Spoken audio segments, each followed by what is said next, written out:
can I say about Nick Dagen? I can say a lot about Nick Dagen. Nick Dagen was one of the most creative people I've ever met. Nick Dagen was one of the hardest partiers I've ever met.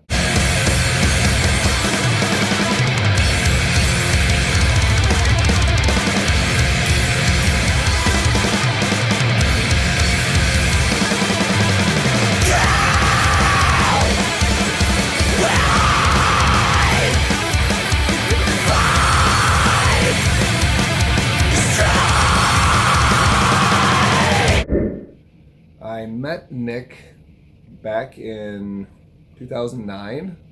I was in a band, and my band played with his band. His band was using a drum machine, and as a drummer who didn't know how to say no to his friends, that band ended up asking me to jam once, and I jammed on drums and I joined the band. So we were in Amish Noise together for a while, and that was quite a crazy experience. Amish Noise music was wild. Nick Dagen's fronting energy it's great. He's everywhere. He's always at the top of his game. He's, really creative with his lyrics when he really wanted to be offensive, like in his band Cunt Scab. Oh my God, so good, so much fun. So much fun back in the day. But Amish Noise went on for a couple years before him and I ended up just, it wasn't for us anymore. So we ended up leaving. We had other things going on, but we had this band Pneumonia Hole, which that was what do you call, just like a burst of energy. Like, it was there. It was awesome, and then within 4 months it was done. And it was just personnel problems. And it wasn't, nobody's in specific's fault, it just didn't work out. But that was a death metal grind, whatever, trying to be punk band, and that was great. That was a lot of fun. He wrote, I feel, pretty much everything for that band, and it was, I think that's where he started his lyrics that were more about life, about really feeling what it was like to be, in his situation, like his, where he was a kid from Lockport who really didn't have much of a chance of the world, and he was doing his best. And I feel like Pneumonia Hole is where, as far as I could tell, where his lyrics really came from the heart, and we're talking about some real prevalent issues, things on his mind. So after Pneumonia Hole split, him and I were still on good terms, so he had a band that I played drums with called Crippled Mess. Crippled Mess was fun. It was cool. It was mostly a two-piece. Sometimes we would have a bass player, but him and I by ourselves we got quite a lot done. He wrote songs, he showed me songs, and we played songs, we recorded songs. The two of us went on a week-long tour back in 2013 because I thought he was going to move to Texas, so I was like, oh shoot, we need to do a tour. And then 13 years later, he's still in Lockport. Lying in my plastic bed, I'm thinking how things weren't so cool to me.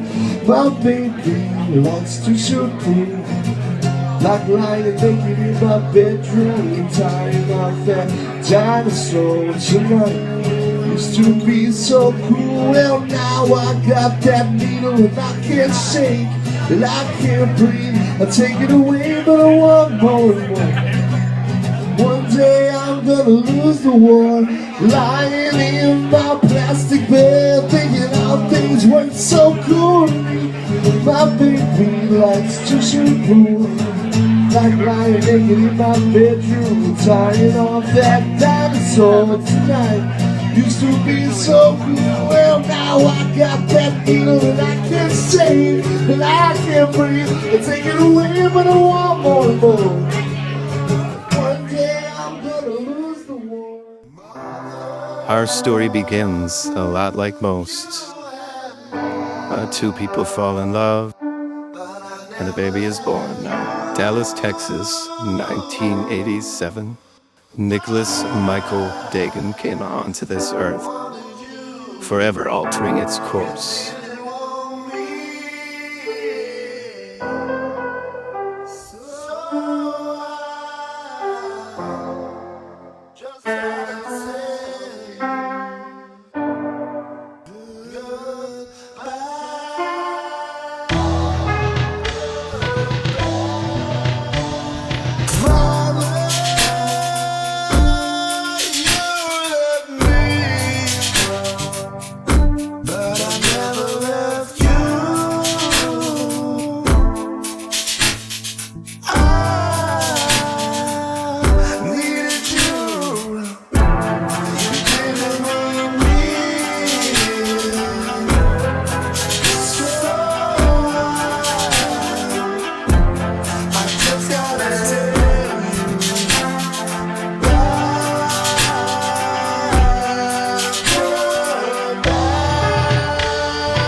The years went by and rolled on, as they tend to do in life. He soon became an angry teenager. After his parents had separated and suffered the loss of his grandfather and his father, the world would soon feel his anger.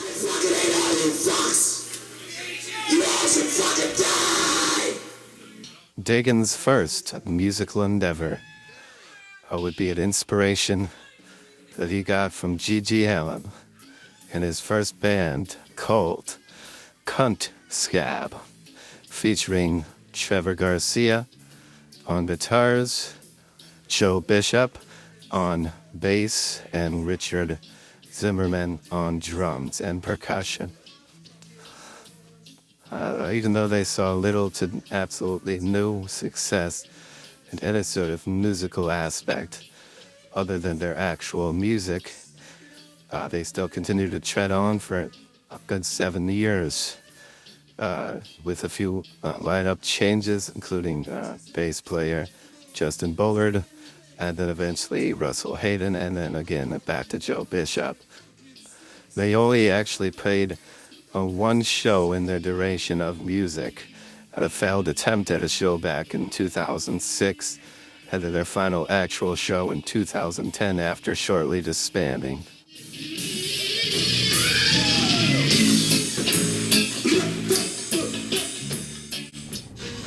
Could you give me your thoughts on your first band, Cunt Scab? How did that mold the musician that you have come today? Cunt Scab, well, definitely kind of made me, molded me into what I am right now. The guys in that band, Richie Zimmerman, Trevor Garcia, Joe Bishop, they pretty much helped mold my style. The reason I play music probably is because of their confidence that they had in me at such a young age, being just a little angry, screaming about whatever came to mind that rhymed, that was funny, and yeah, some of my fondest memories, honestly. Do it all over again.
Amish Noise was always a good time. They always had this song called like Suggestive Apricots. I always called it like Sexual Apricots, but whatever. Anyway, it was always a good time. It was always fun. And Dagen was just like ruthless in that band. It was awesome.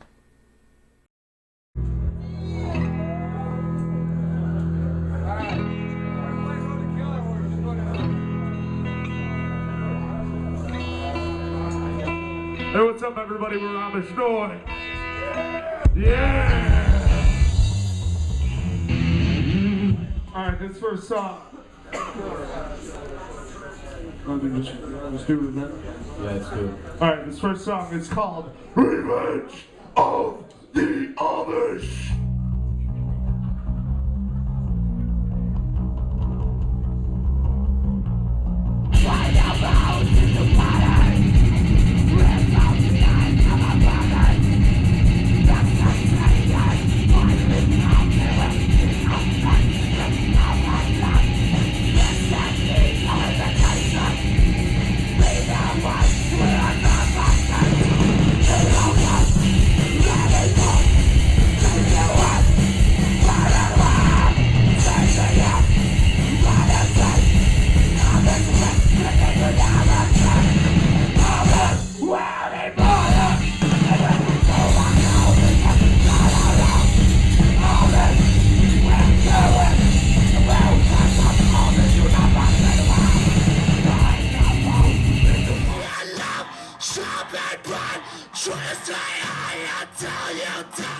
Nicholas Dagen's next musical adventure would be the band Amish Noise, originally started by the bearded Amish, Jimmy Shepard, and then in 2009 joined forces with Trevor Garcia on guitars, Dagen from Lovecraft with Nicholas Dagen on vocals.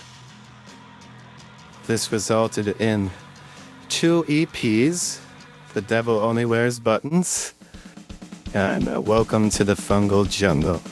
Also a ton of touring, most in particular around what they call the Rusty Belt area, around Lake Erie, western New York, southern New York, Pennsylvania, particularly Pittsburgh, Aliquippa, Cleveland, Ohio, all over the state of Michigan.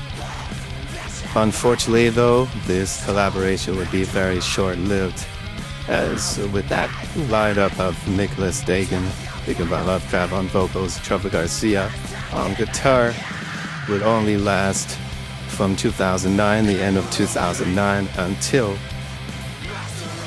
the end of 2011. At which point, Dagen von Lovecraft, aka Nicholas Dagen, proceeded to reach for greener pastures.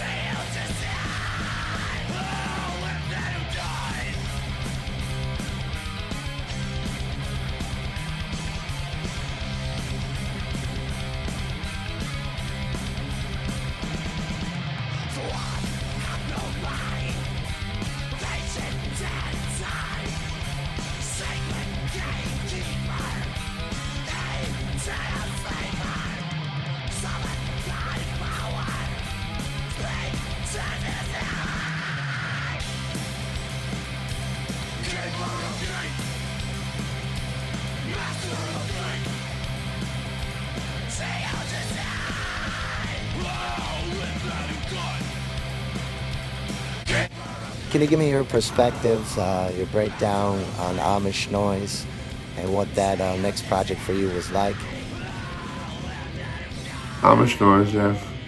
Pretty much to me, really just a continuation of Cunt Scab. I was learning, obviously. And, you know, Trevor Garcia was in the band with me. More kind of funny, avant-garde kind of stuff. Really, really having a great time. Learning experience, obviously. And just kind of molding exactly, you know, what I've become or what I've come to do.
Just kind of us hanging out.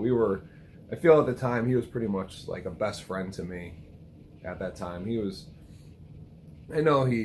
all have issues and we all have things going on, and sometimes I saw him at his lowest. He dated some real pieces of work, like the one very memorable Pneumonia Hole show where she was supposedly so Christian, you know, and she got drunk when we came to a show, and we covered a Venom song in League with Satan. I come out and all 4 of my tires were slashed.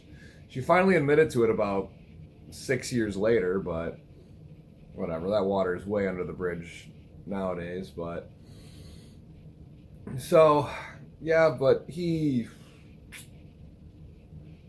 yeah, you know, he has his, you know, whatever women he's with is fine.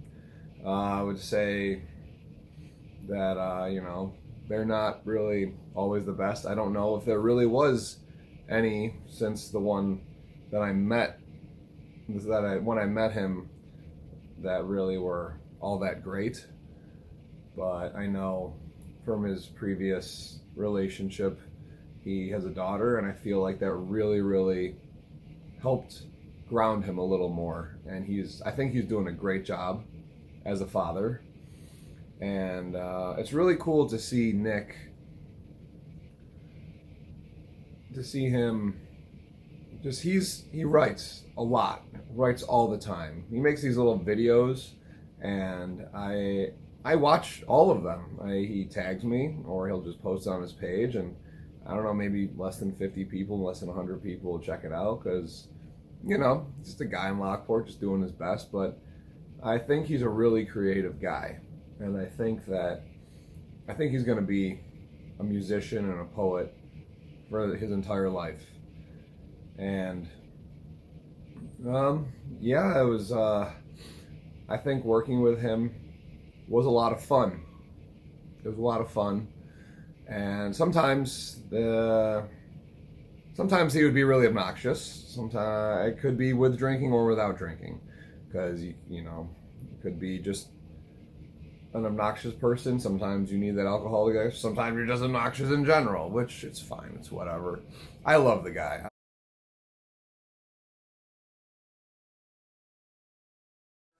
During his time in Amish Noise, Dagen would begin a new side project with his current band member drummer, Erickson Murray. This band would be called Pneumonia Hole, also featuring Josh King on guitar.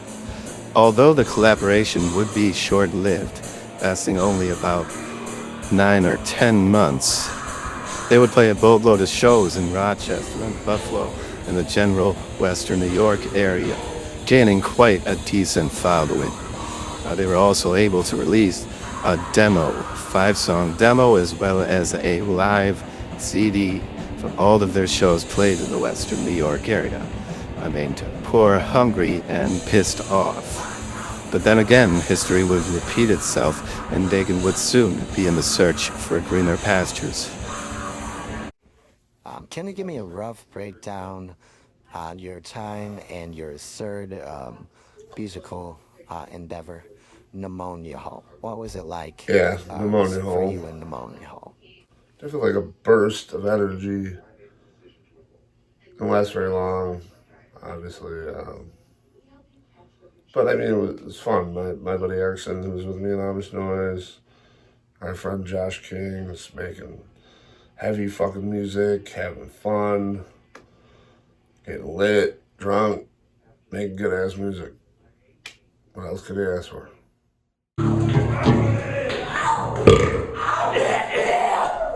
Alright, this next song is about vaginas. Dead vaginas. Who are you, beyond death? This song is called Cut Dumpster. 2 counts.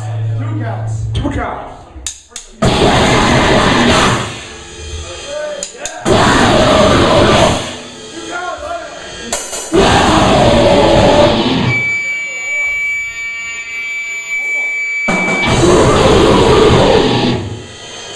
That was called Cut Dumpster.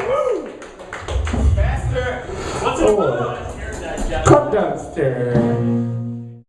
Crippled Mess was awesome. It was just such a relief for all the stuff that was out there. Nice and dirty and turgid. It was so good. And I love the metal shit. It was awesome. It's just such good metal that makes you put up your claw.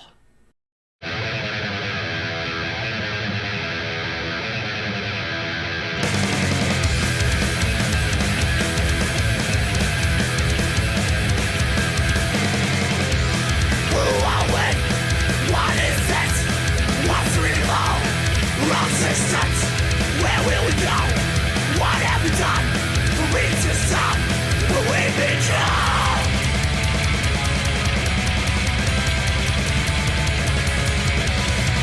Questions have no answers. Decisions has no future. Just ours cancer. And there is no cure for.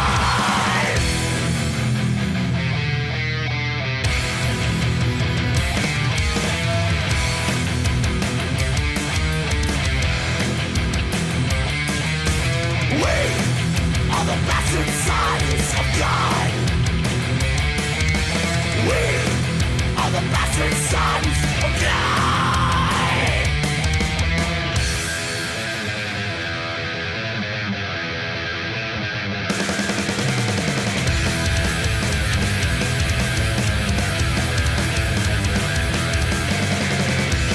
Where is God? Where is Satan? Are we just watching children? Are we lost or left behind? Where do we return the light?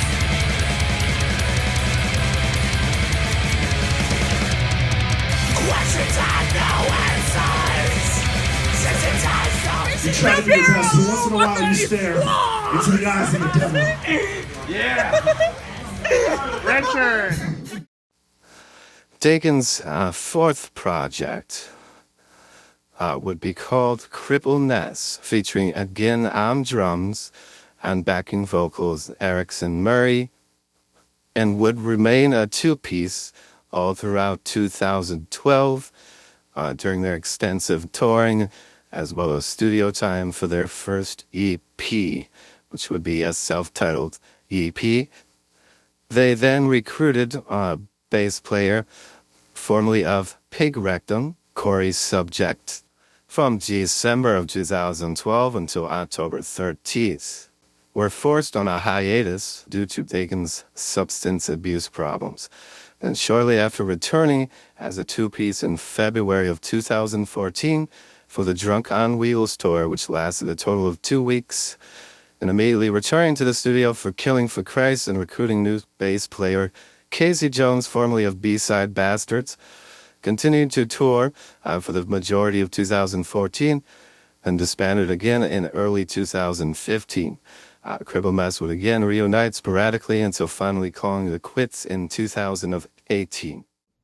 So let's get into Crippled Mess, the first band that you had full creative control with. Crippled Mess. My baby. First thing, I kind of always wrote weird lyrics, funny lyrics. I'm kind of afraid to show any sort of emotions or things that I was actually feeling. But Crippled Mess really kind of started showing exactly, and actually writing the poetry that I would come to write. I mean, I did a little bit in the Pneumonia Hole, but Crippled Mess more or less is really where I started to write about real things. Not just wacky shit like Cunt Scab lyrics. Like, I was actually writing stuff about personal issues, political issues, so on and so forth. So, and plus I got to hang out with my best friend Erickson and drive around and play music and get drunk and talk to strippers and motorboat and paddleboat all day. So, yeah, it was pretty fucking fantastic.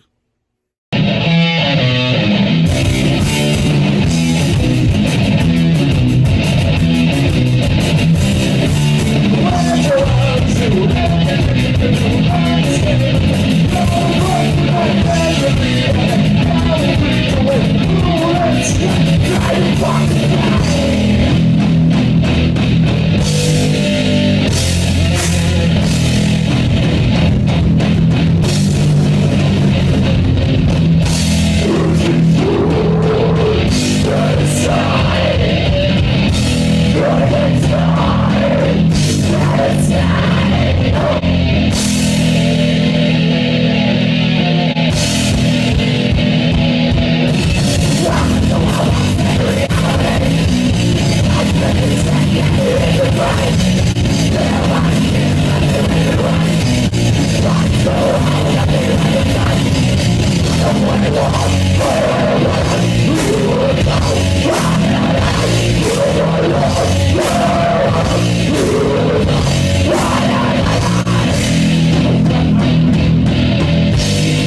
Hello.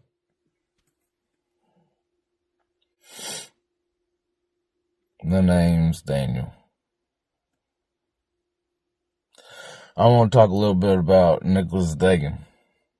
That band. He's cool.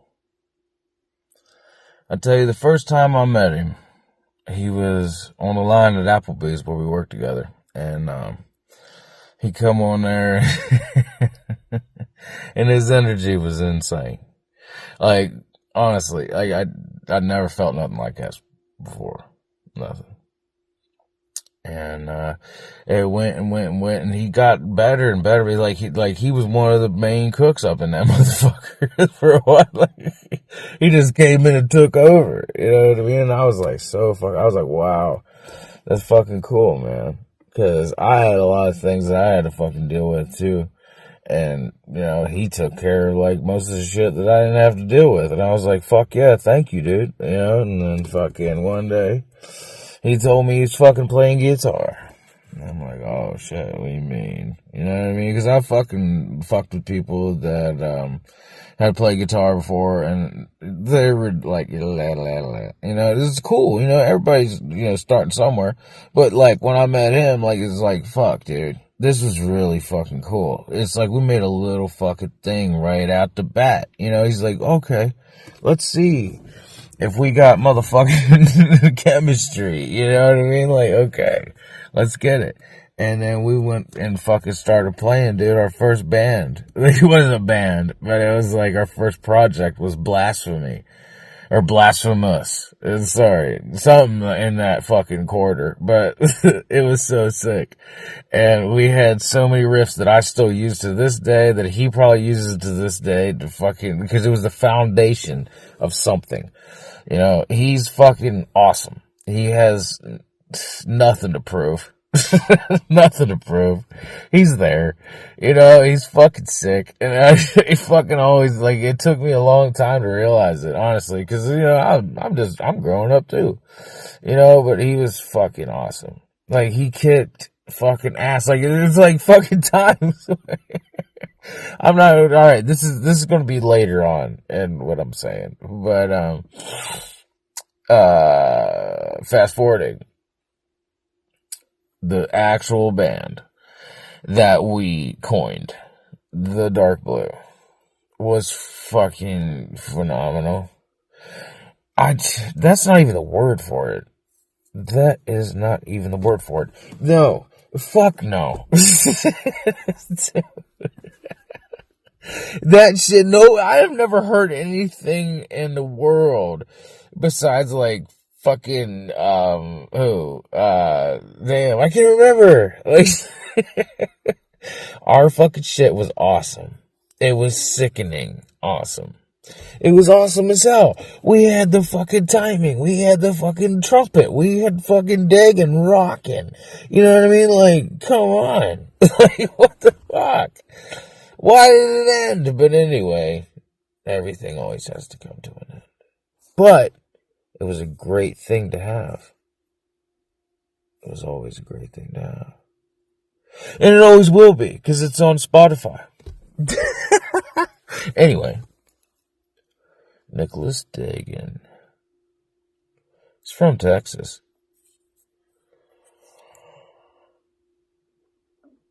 Is he? I think he's from space. He's probably from space. And I'll tell you, because I can't tell you. The thing flipped off. My bad. But anyway, I'm telling you about ND. He's up there.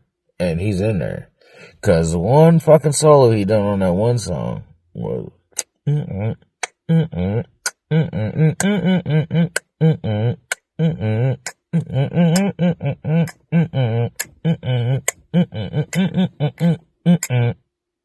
yeah. And so that's how it went. And fucking, we were up there. Dude, the one time he played at the Polish library and the people was making fun of him and shit because he was drunk, you know, well, he was drinking, you know what I mean? So he messed up a little bit. Who cares? Everybody does. Fuck him. You know what I mean? And these people's inside fucking making fun of him and stuff because they, had not the greatest set. But fuck those motherfuckers. We ran inside and said, fuck you. Like, it's like, are you serious? And they're calling off the stage. And I was like, what the fuck, man? Like, this is fucking ridiculous. Like, why the fuck, like, I wanted to walk up on there, but I didn't want to disrespect the people that came in there to watch the show. You know what I mean? I wanted to go up there and kill that motherfucker for fucking doing that shit. After he had put on his best fucking helmet and went in that shit and kicked ass. You know what I mean? I got drinking and stuff, but whatever. He still fucking killed it. I watched it. I enjoyed it. Fuck you. These motherfuckers. I probably shouldn't have said that. Edit that out. Can you edit that? I don't know. Yeah, well, back to the, back to the normal schedule. The thing is, Nicholas Dagen is something that I've never seen before. And probably nothing I'll ever see again.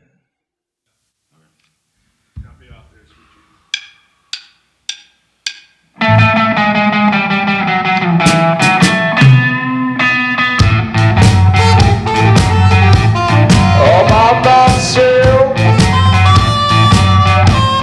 stay away. The good old days, drink it all away. In my own hell,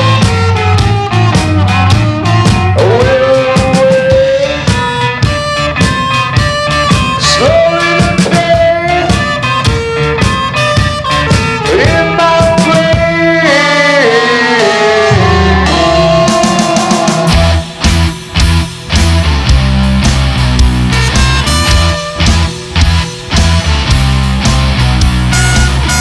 I am my father's son.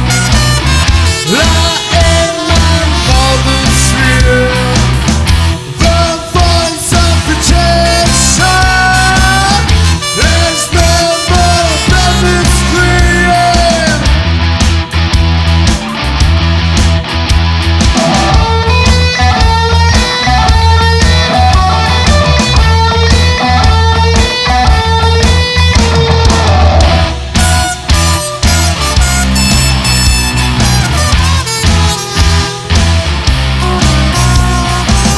I am my father's soul. I am my father's sin. There is no lie. The monster's suffering.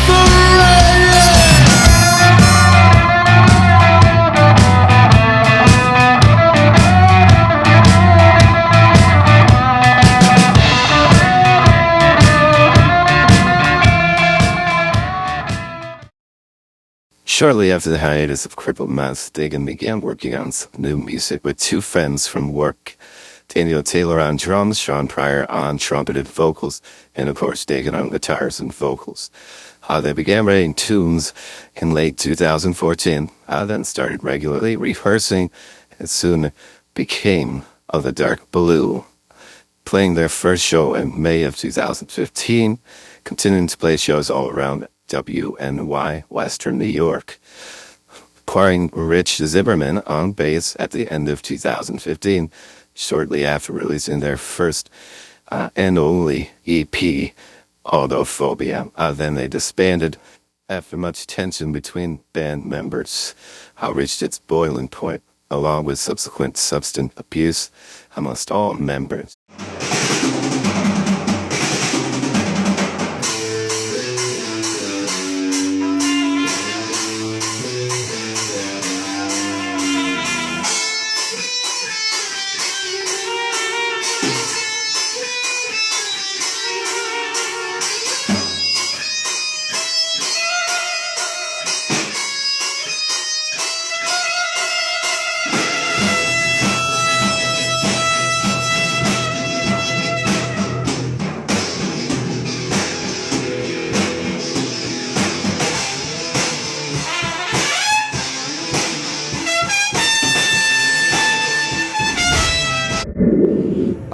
get into the dark blue era of your career.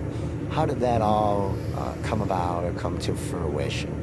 So yeah, Dark Blue, I mean, it's great. It was great. A lot of fun, great musicians. Love working with Dan, one of my best friends I worked with at Applebee's. And dude, we were on point together. We had a synergy, man. And we really just made good music. Even before we started doing Dark Blue, we were doing like a little death metal thing called Blasphemous, which is so much fun. And something I've always wanted to do was just a death metal band. It was cool to find someone else like-minded that wanted to do that. Kind of came close with Pneumonia Hole, but... And then obviously we met Sean Pryor, trumpet player. We're like, well, we have to do something with this. So it then became Dark Blue, which was fun, but it was also a very dark time for me. My ex-girlfriend, excuse me, very abusive person. I don't want to really get into details, but not a fun time, dark time, drugs involved, alcohol. But all in all, I mean, the band was great. And it probably helped me get through those times, which is obviously very important.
Buried Beneath Concrete, BBC was wild. When every other band was doing some like wannabe metal thing where they were just a bunch of emo kids cosplaying, whatever, they were it, man. They were heavy, they were grindy, they were everything. It was like getting punched in the dick by like 1,000 dwarf kangaroos.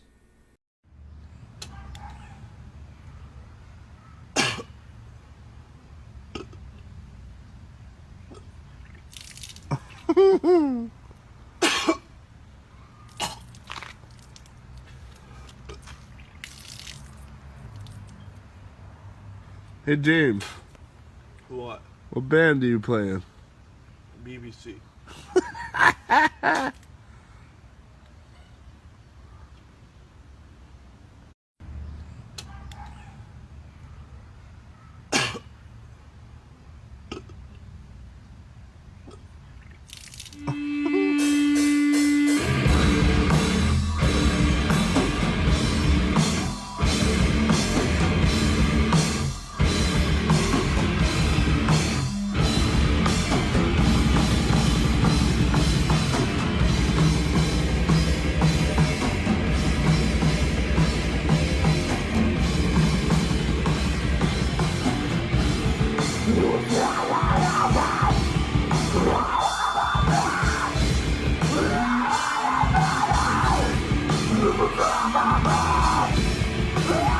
Got some cool bands to show up. Yeah! Awesome guys. Make some new friends. Some cool sound guys. A cool place. Yeah, a couple people that are in bands. Yeah! Woo! Yeah! That guy's got a band! That guy over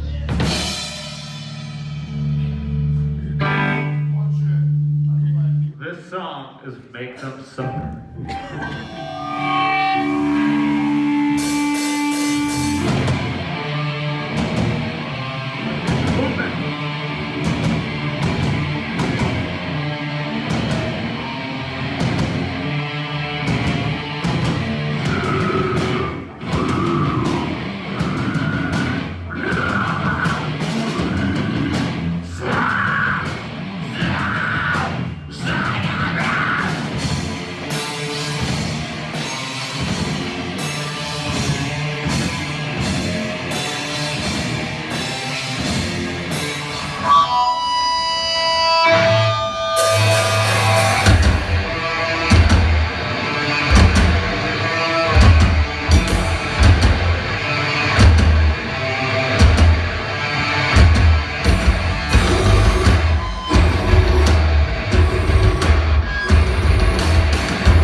After the failed success of Dagon von Lovecraft's last project, he decided to focus more on his solo stuff.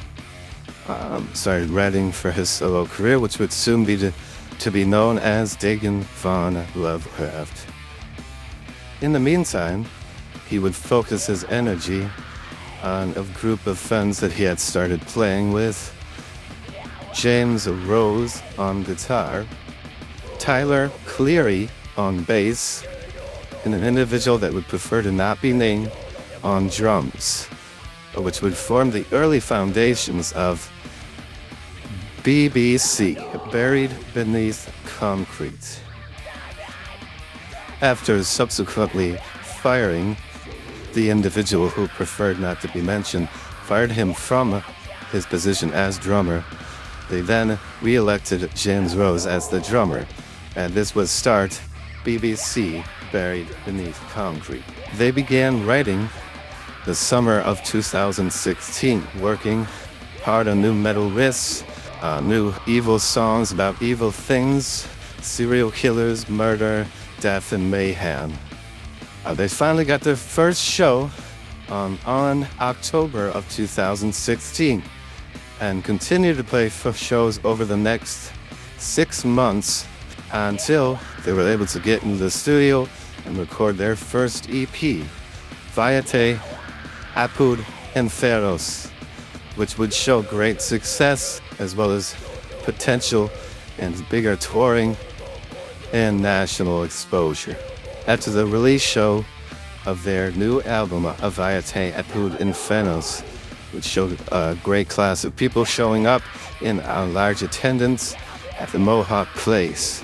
And then went out on their first tour, Primitive Beasts Tour, which went from May until the beginning of June. The tour was a great success, selling out nearly almost every show in cities like Detroit, Aliquippa, Pennsylvania, Philadelphia, PA, Pittsburgh, PA, Portland, Maine, Burlington, Vermont, Manchester, New Hampshire, Ocean City, New Jersey, as well as Albany, New York, Binghamton, New York, and of course Buffalo, New York. After the successful Primitive Beast tour, BBC then focused on writing new material for their next album, constantly rehearsing 3 to 4 times a week, even on weekends. After some friction in the band, they decided still to go out on tour, even though there was tension between the members. Their second tour would also be successful, going to New England again, Burlington, Vermont, Manchester, New Hampshire, Ocean City, New Jersey, Hartford, Connecticut, and Providence, Rhode Island. After returning home from the tour, and continuing their regular rehearsing schedule, the conflict in the band had arose to its highest peak, and BBC did decide to fire James Rose, replacing him with Nicholas Pierce, after their original singer, Nate Miles, also known as Filthy, had been arrested with a charged vehicular manslaughter and was no longer able to focus on the band anymore, as he did have his legal obligations and attended rehab. So at that point, Tyler Cleary, Dagon von Lovecraft, and their new drummer Nicholas Pierce began working on the new band, which would be called Eternal Death.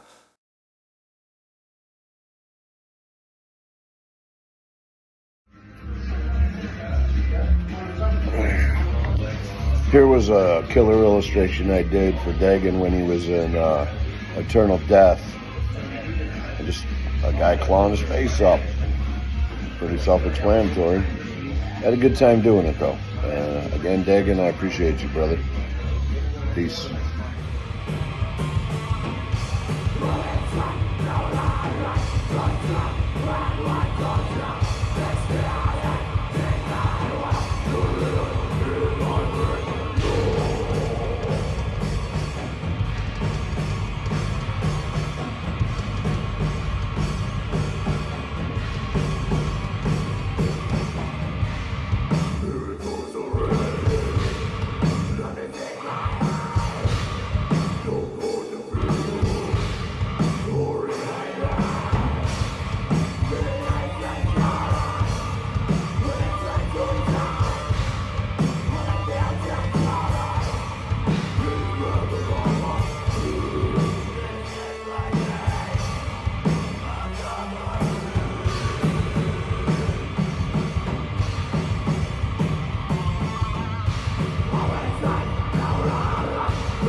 Alright, let's go get some burgers. This is some Burger King. This is where we're playing tonight. Goblins in the blood of the law!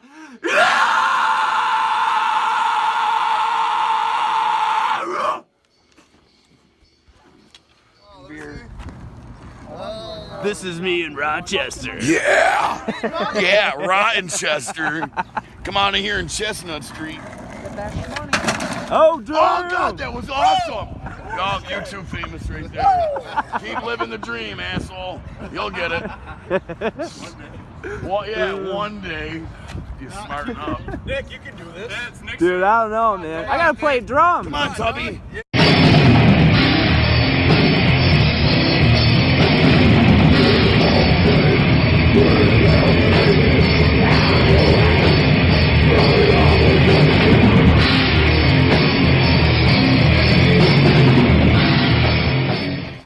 This is me in Massachusetts eating chips. Oh my god. He keeps fucking confusing me. Hello? I'm not. Alright, sorry. It's 7. He's a piece of shit, might as well kill himself. I'm Ginger, I'm better than everybody that smoke weed. Live off of my grandparents. They give me some spaghetti sauce. The funny part is you were looking for that just to do the. Are you recording this? Yeah. It's not going online. Good behind the scenes. Behind the scenes footage, man. Oh my God. The home video. Home video 1. Alright, ready? Take 27. BBC was now in the past, and Eternal Death was continuing forward, starting December of 2018. Eternal Death started 2019 with a bang, playing a plethora of shows in Buffalo, North Tonawanda, and Rochester, finally heading into the studio in May of 2019, recording the Eternal Death self-titled EP, which was well received. Eternal Death continued to play shows in the Western New York area until founding member Tyler Cleary decided he needed to focus on his college education. Once he decided to move on, he had replaced himself with a new bassist, Lou, and new vocalist, David Lee Forsythe, would also be immediately positioned in the band. Rehearsal began immediately for a few months, along with Tyler Cleary showing the new bassist, Lou, the bass lines. Tyler also played his last show with Eternal Death at Buffalo Metal Fest on the beach, receiving a great response after the new lineup was in place, but the joy wouldn't last long. During the inception of Eternal Death, Dagon von Lovecraft had divorced his wife after she had cheated on with a close friend while he was on tour. So once again, his substance abuse was very noticeable and putting him in a very dark place. Against all odds, however, Eternal Death pushed on and played 2 more shows in October, the final one being an opening slot for the death metal legends Immolation. At this particular show, Dagen was very, very intoxicated and angry, and his bandmates, insulted, decided to leave him at the show, and they would soon end the band on not the greatest terms. And unfortunately, shortly after the breakup of the band, the new vocalist, David Lee Forsythe, would pass away from an overdose after a stint in rehab. Luckily, Dagen and Dave were able to patch things up and remain friends for his remaining time on this earth. but Dagon would not be held down and would be backed again.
These days, him and I aren't as close as we used to be. A lot of the reason we hung out so much because I lived only 15 minutes from him when I was at home with my parents, so it was so easy for us to see each other. But when I moved out into the city, he would take buses to get to band practice because that's how important it was. I know music's important to him. I've gone and seen him several times solo. He does what he can with whoever he's got. If he has a full band, then that's awesome, and he uses that full band and he plays to everybody's strengths. He used to sing for his old death metal band, and then he ended up getting a singer. So I feel like he could just concentrate on guitar and, you know, have somebody else take that spot. I think that's really cool. His acoustic shows are, you know, he does, you know, covers. He knows I am not a Sublime fan, and so he'll usually dedicate a Sublime song to me whenever I come see him. So thank you, Nick. So thoughtful. But yeah, right now, like I said, he's a father. I think he's doing a great job. I think it's really cool that he's still so family involved. You know, when my mom always loved him. My mom thought he was a nice guy. You know, obviously around my mom, he's not going to show his obnoxious drunk side, which meant, you know, he's got some maturity to him, but he knows when to let loose. And, you know, us just hanging out in his apartment in Lockport, just doing what the hell ever, you know, just, it was fun. You know, just, so I guess I don't regret any of the time that I spent with Nick. I know there was probably a finite amount of time before our paths kind of diverge, but I'll always support the guy. Always will support the guy. He's incredibly creative. He's incredibly passionate. And like I said, I feel he's going to be this way his whole life. I feel he's going to pour his heart into everything that he puts his mind to, and I think that's really special. So, yeah, Nick, love you, buddy. You know, you keep doing what you're doing, and I'll be there rooting for you from the sidelines, buddy.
Let's do it fast. Ready? With a punk rocker.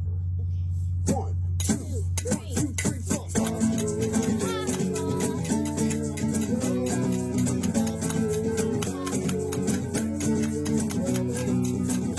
There's a problem around in Pelican Bay. Rider and stream of pups trying to save the day. Marshall, come on. Around the way.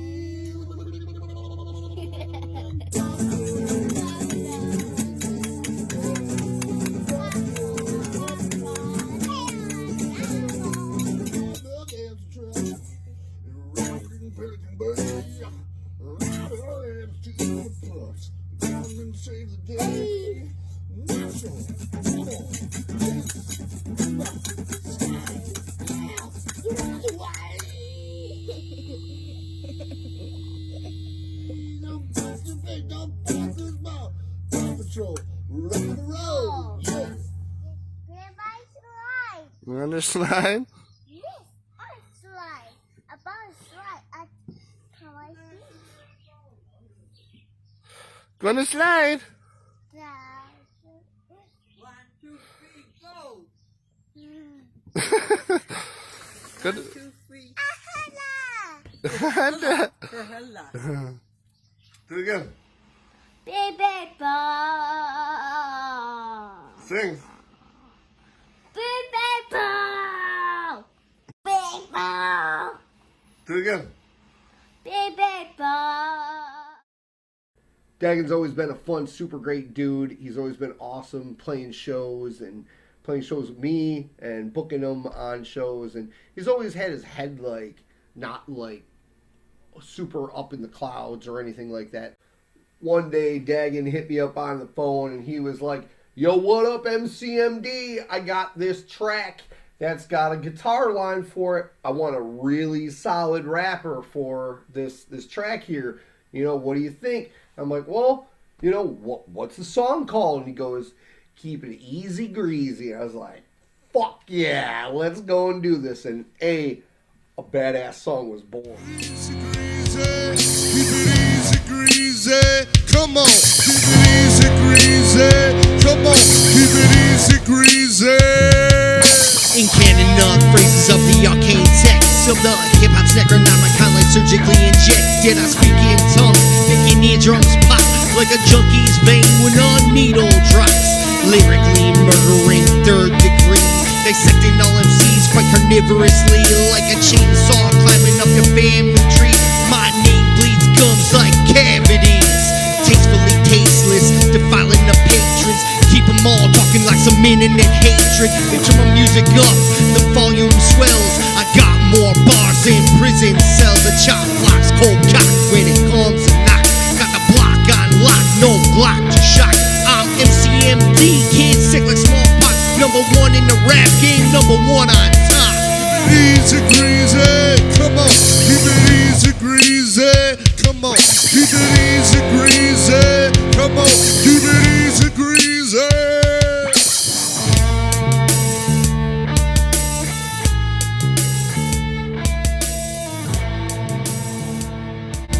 Something I always going to remember, like when me and Dagon ended up playing this one show over at Vern's over in Wilson, New York. And, you know, Vern's is a small bar. It's just badass. And we ended up going playing there. The place was pretty packed, but there was this birthday party that was going on as well with it, where this one girl was there and she was smoking hot. It was crazy.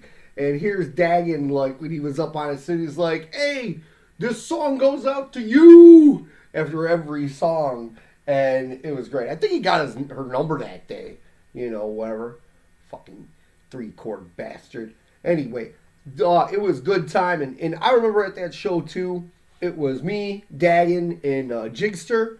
And it was really cool. We all kicked ass. But like Dagon, it was awesome, man. He did a great set that night. It was fun. And then later on, we had to pack everything up in the car. And I remember we had to get everybody home because nobody's got a fucking license except for me. But we got and took them home, whatever. But like we were all like crammed like sardines in that car and trying to find gas stations 50 times for him to get cigarettes. But anyway, it was a good time and it was fun. And one of the best times I can remember, you know, playing with him for sure. Here's to you, Dagon, you superstar motherfucker.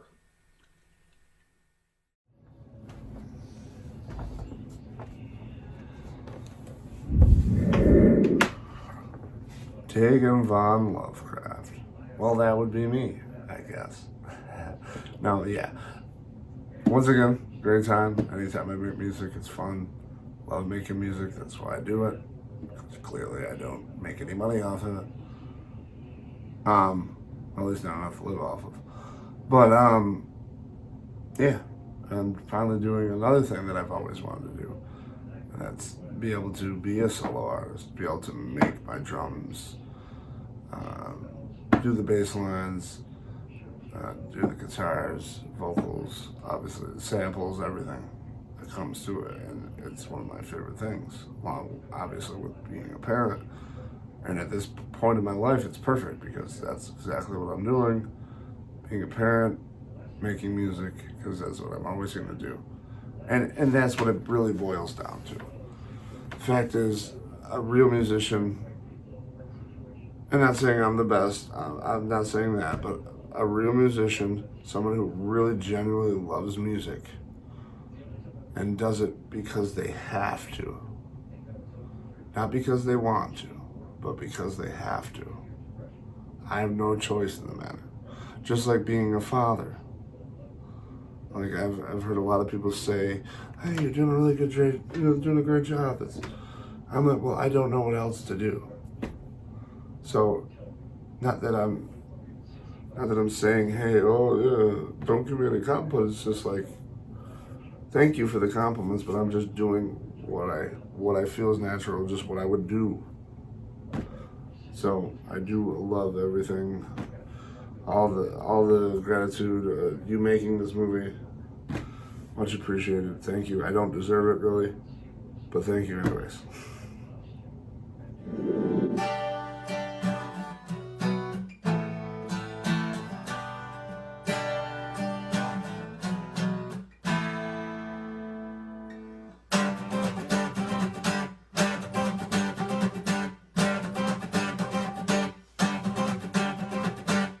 What you taught when you were young, government is your God, they control your every thought, we are forever complacent, never standing for what we believe in, controlled by war and hatred. We all stand up and fight for what's sacred. Go.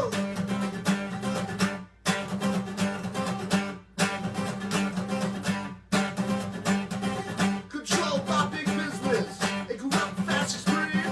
Good God-fearing men who destroy you with the breed. Racist fat cats with their fingers on a trigger. Keep the poor starving while the eagles get bigger. We are forever complacent, never standing for what we believe in, based on war and hatred. We all stand up and fight for what's sacred. Go.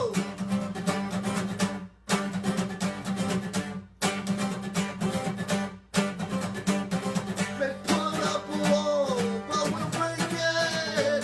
'Cause this is our country and we'll take it. Built on war and hatred. Stand up and fight for what's sacred. Go.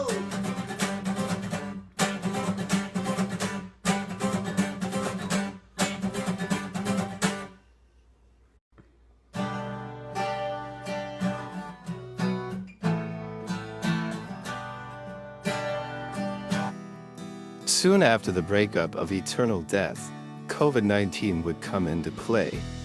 Dagen, a lot like many others, found himself isolated and stuck at his house.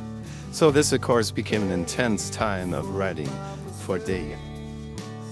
He even came up with his solo name at that point, which would also become his stage name, Dagen von Lovecraft. The actual idea came to fruition because Dagen needed a solo project name, because previously before he was using his actual last name spelled D-A-G-E-N. He was forced to change due to offending his religious family, given the dark subject matter of his songs as well as his artwork, but also wanted to do something similar to his actual name.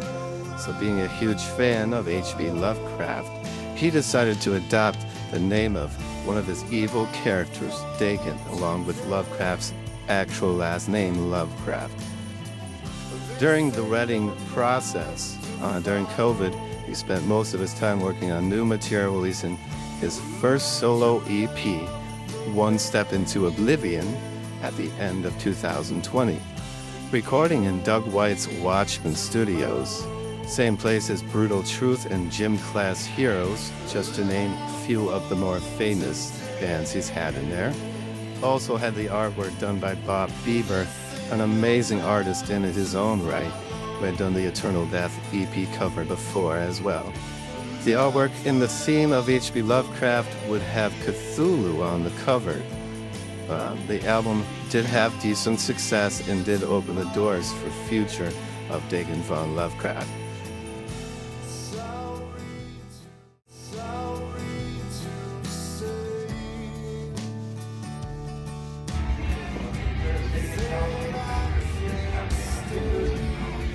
Here's a drawing of Cthulhu I did for Dagon.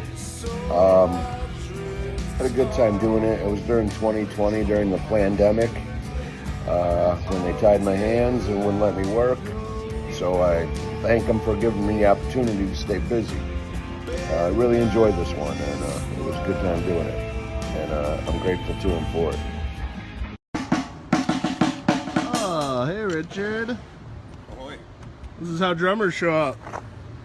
Real drummers.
As restrictions of COVID carried on, Dagen would pour himself into his work, continuing to write songs and practice nearly every single day. Once things started to settle more and businesses began to open again, Dagen would head into Watchman Studios with a ton of material. The idea of a concept album surrounded his time during the COVID lockdown, bonding with family more, and growing an even more distaste for the United States government. Dagen von Lovecraft's next album would be titled Fear Demic, which would be one of his most popular albums to date. Also featured Erickson on synthesizer for an opening and title track of Fear Demic. Sindo's Here Today and Speed and Weed, getting over 10,000 views on YouTube, getting decent media attention like Internet magazine interviews, album review videos. Shortly after the release of Fear Demic, Dagen was able to start doing shows again and move forward with progress. That's exactly what he did, playing as many shows as possible and promoting his new album, Fear Demic. As always, he continued to move forward and not backwards.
This one here was at the height of the pandemic, and everybody was feeling uneasy, and it was kind of cool to do a artwork for an album cover that is a representation of the times, so we don't forget, I guess.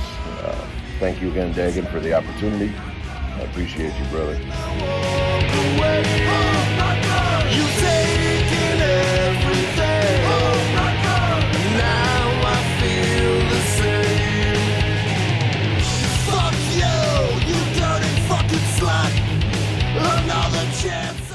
Dagen von Lovecraft, always bringing in good stuff to the studio at Watchman Studios. We have done metal, thrash, rock, southern rock. He comes prepared, he knows his tunes, and tight rhythm player. I enjoy working with him. I even give him a ride home sometimes. So, check out his stuff.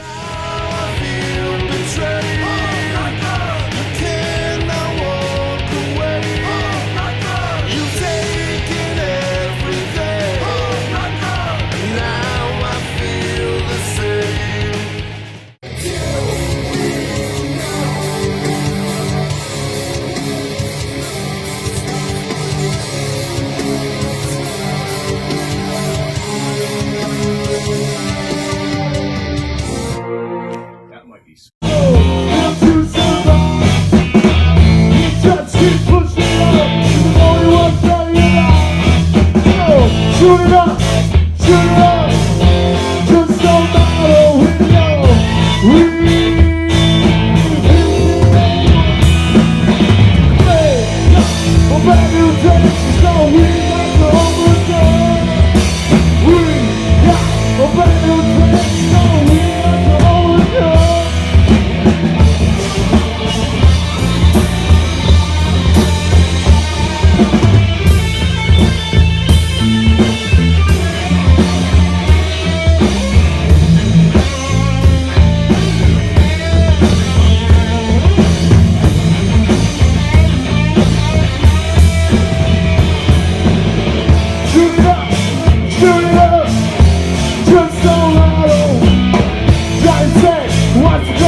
better days is going out to overcome.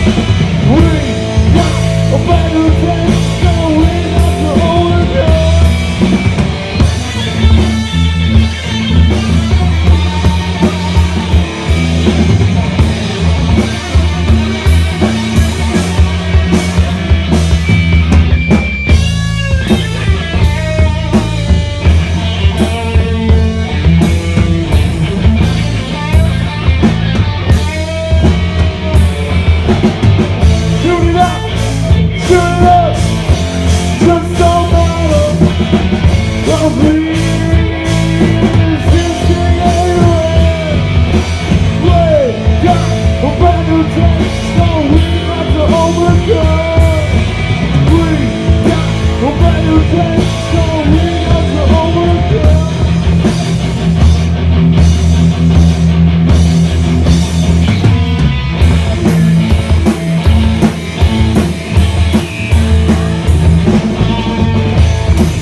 Oh, hey, Richard.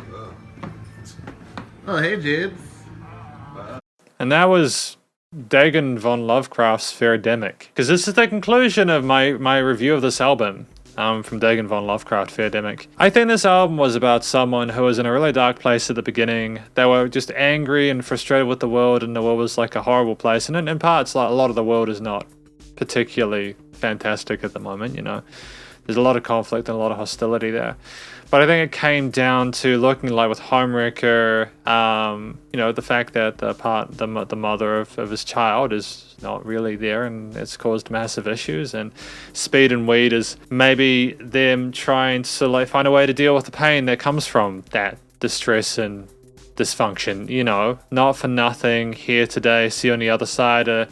Basically looking at what they're doing in the world, trying to understand how it's related to everyone else. And I think See on the Other Side was talking about maybe the people that have left them, the stuff that has come with the drugs is per sort of junkie blues, where we're sort of identifying that we still have our issues with being high and you know, overdosing and stuff like that. But I think end of an era, I think the reason that the music gets softer as we go along is because we've come to terms with who we are as an individual and what we need to do in order to improve things and like get our lives into a better position. So I think that's why the overall tone of the album gets far less aggressive as we go along, which I kind of like. It's not something I get a lot, to be honest. I like that progression there. Well done to Dagon von Lovecraft for that. It's a smart move. If that is the case, I might be totally over-analyzing it or mistreating it, but either way, that's my understanding of it. Demic, you know, with the different stories that were, as I've mentioned, you know, talking about like relationship issues like drug abuse, death in our existence, trying to finally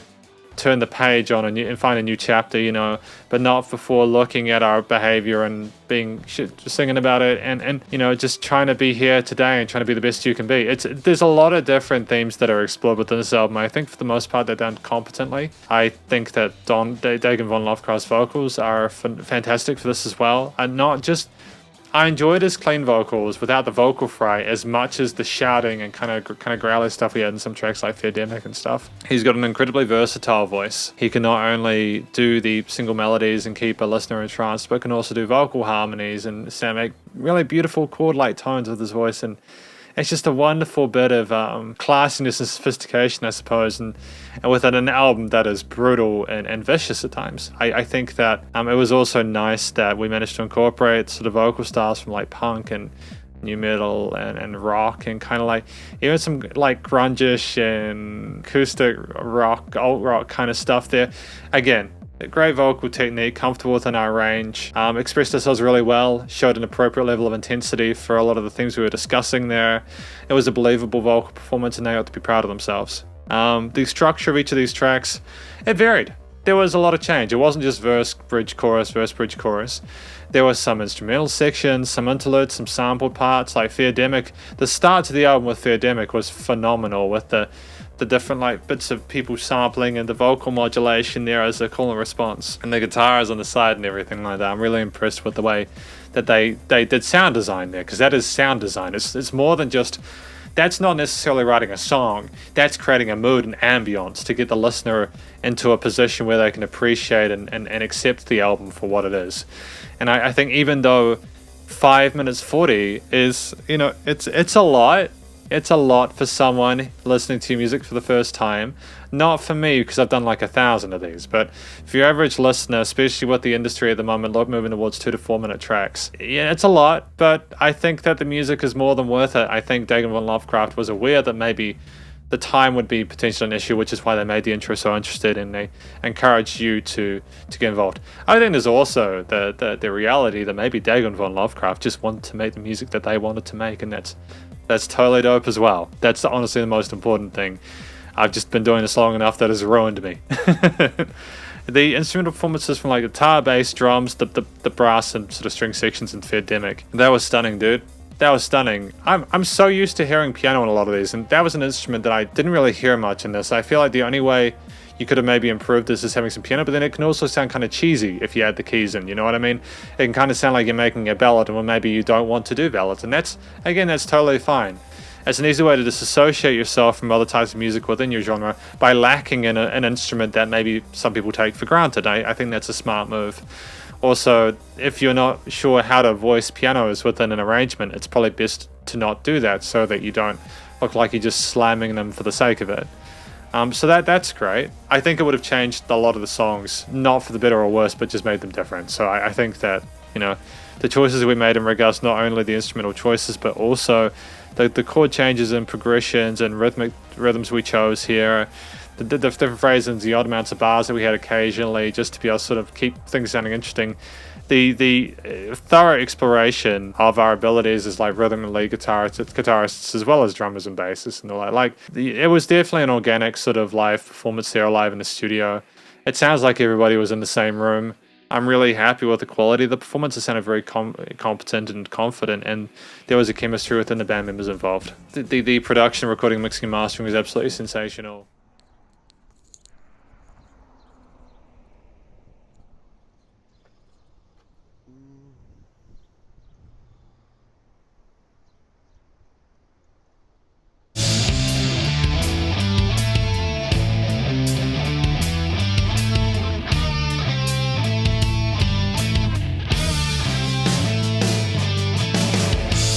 Since my inception,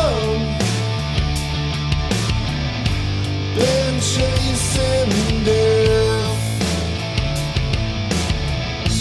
This perception has brought me to the depths. My dark dissension drags me through hell. The only lesson, can't trust myself. You hate me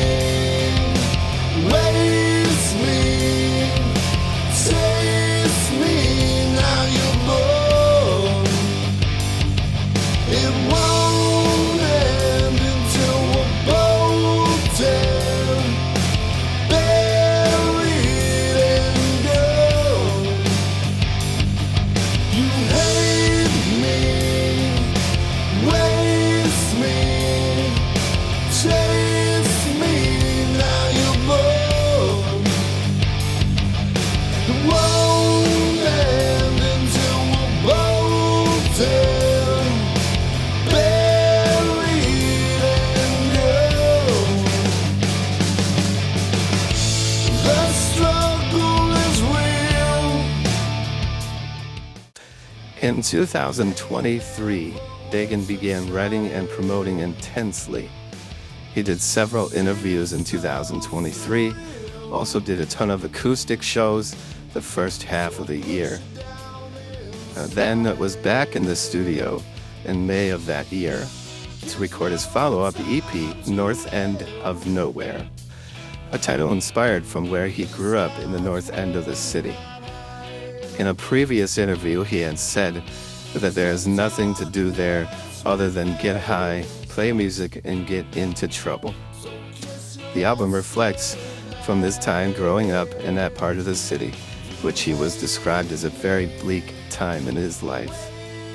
Other themes of the album involve life reflection, death, divorce, and everything in between. Album cover designed by himself, the album art was a representation of his friends that he grew up with in that area. The album had moderate success. The rest of the year, in true Dagen fashion, he continued writing, playing shows, moving forward, and never backwards.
How can you say you're touching me?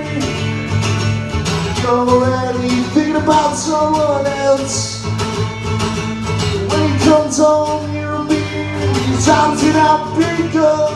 But no, my day will come. Today will be the only one. Wait for a spark, you know it will turn you on. It's gonna make you feel where you wanna feel. When he starts to lie, when he makes you cry, you know I'll be there. My day will come. Today will be the only one. My day will come.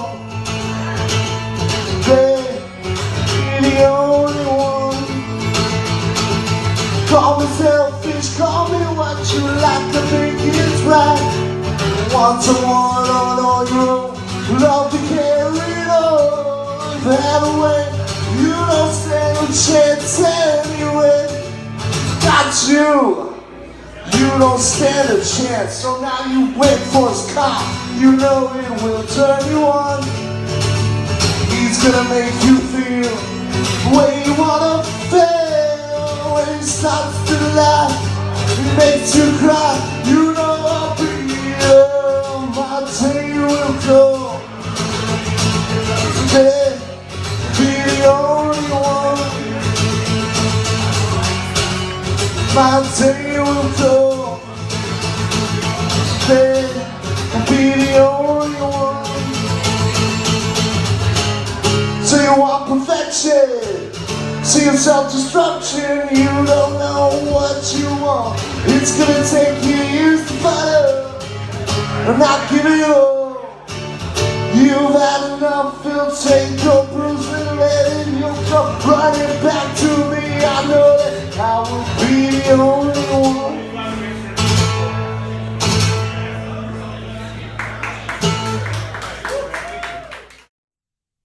I'm on a count em português. 4, 3, 2, 1. Today, we're diving into the universe of an artist. An artist who unites music, poetry, and expressive, in high intense expressions through his work. He's a poet, vocalist, and so many things. Started way back in the year 2000, and that evolved into a project full of identity and artistry. We're welcoming Nicholas, Hello. as known as Dagen. Welcome to the show, Nicholas. Thank you. Glad to be on. You started your music journey back in 2003. You know, 2003, you yeah. went through several bands. Did those experience shape you? Oh yes, for sure. Yeah. The first band, which I don't want to say the name, it's a little derogatory, but yeah, that was like young teenager, pissed off, kind of got me into, playing these shows and, you know, people watching me and, mosh pits, all that good stuff. Yeah, that really did form who I would eventually become now. Yeah, I was also in a band called Amish Noise after that, as well as a band called Crippled Mess. All kind of like punk, avant-garde kind of stuff. And in 2017, you decided to, to start a solo career. What motivated this career? In all honesty, just being, I'm not really good at being in bands. Too many people, I'd rather have all the say. In this, I do the drums, I do the bass, I do guitars, I do all the vocals, I even do the recording now as well. So more of kind of being a stubborn person has kind of brought me to this, I believe. Half an hour aside of unbreakable music.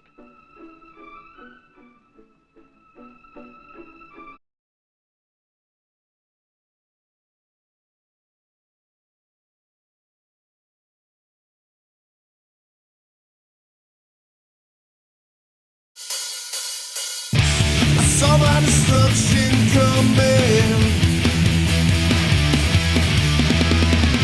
but I stood and watched it anyway. The thought of no more suffering.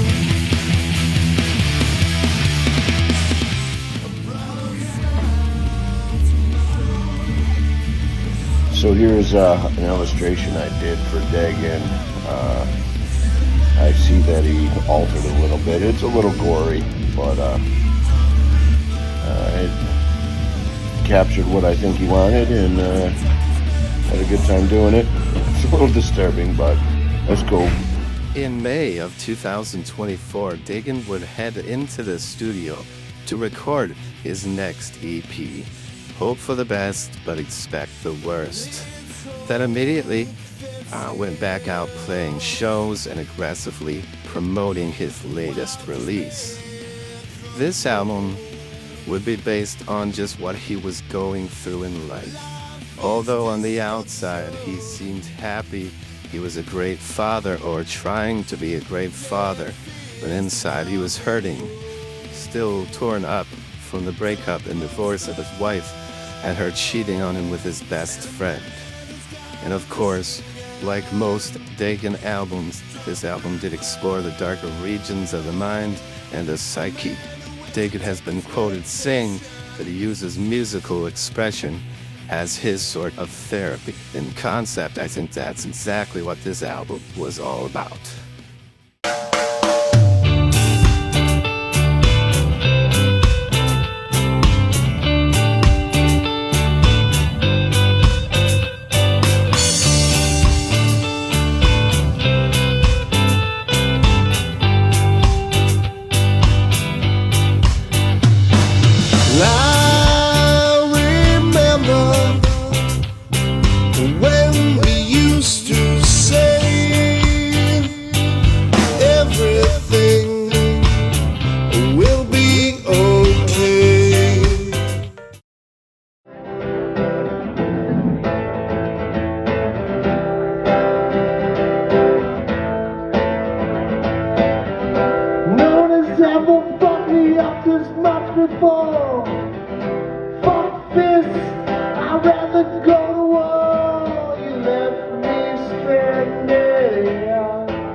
Once again, Dagen would begin writing for his next release.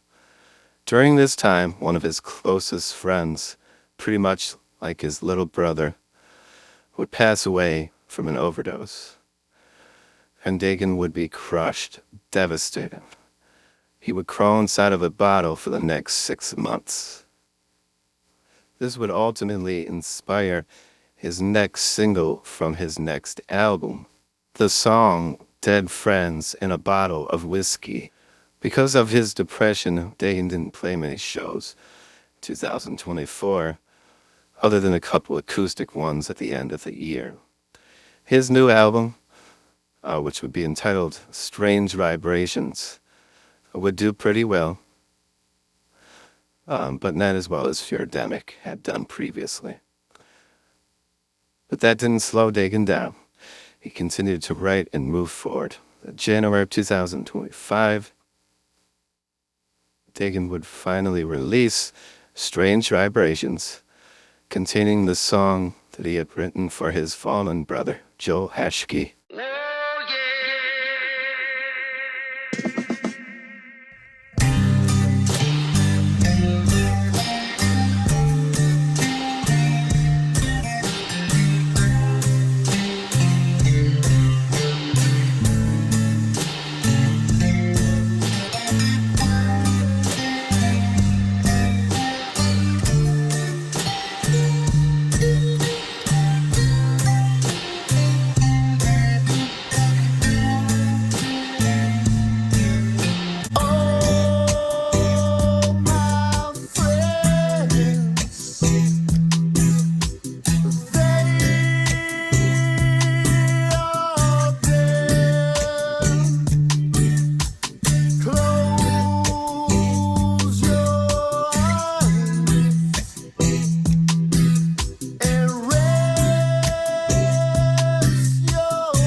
Dagen would then release his third LP in April of 2025, which would be self-titled. This album he has stated is his favorite that he's recorded thus far.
Then again, in the summer of that year, tragedy would strike again when Joel's brother, Andrew, died from leukemia. Dagen's best friend and childhood friend. Although he took his death hard, Dagen decided to put his depression to good use and put on a benefit show for Joel and Andrew, who left behind 4 children. Dagen von Lovecraft would open the show, and Lower Town Trio would close the show out at the new local business called The Break Room in Lockport, New York. This show would be a great success and a sad but amazing time. Dagen continues to write and perform to this day, raising his daughter and doing his best he can to enjoy his life and the gifts that he has been given. His next album, Please Plan Accordingly, is set for release in April of this year, 2026. Keep your eyes out, as he says, is the best work that he has done yet.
None of them can stop the time. I don't shout, they kill our prophets while we stand beside him. Some say it's just a part. We've got to fulfill the code. Want you here to sing the songs of freedom. Don't I ever had redemption song, redemption song.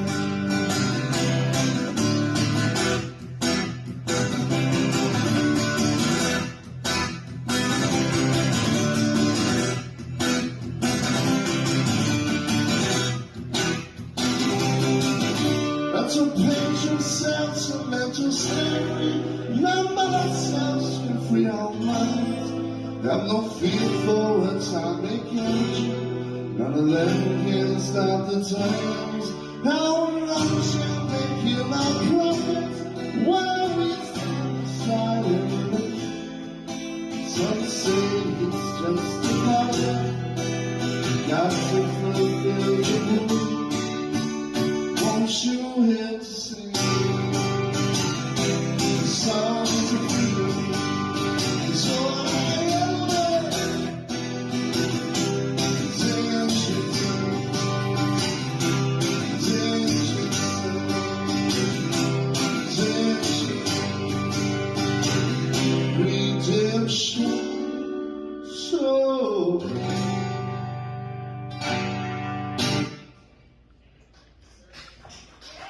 Thanks for the count-in.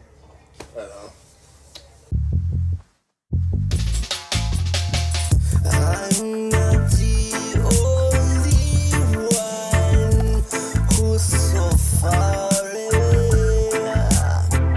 Hey guys, internally, never did I wanna be here again.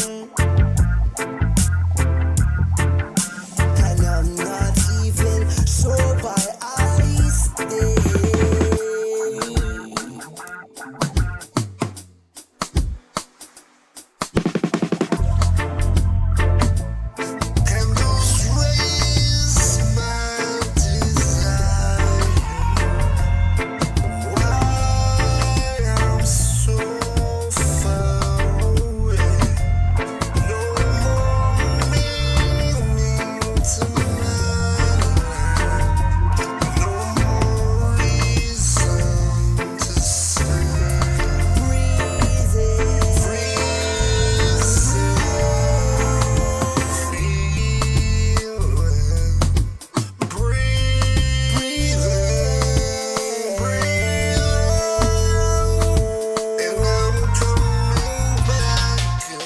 In 2018, when I needed a bass player, very importantly for my solo show in Buffalo, New York, Nick was the first one to jump up and fill that spot. And he did such a phenomenal job. And I'm really grateful for what he contributed to my solo act for live performances. He's a phenomenal bass player. And not to mention with his work with his past projects like Crippled Mess and like his other projects like Dagon and all that.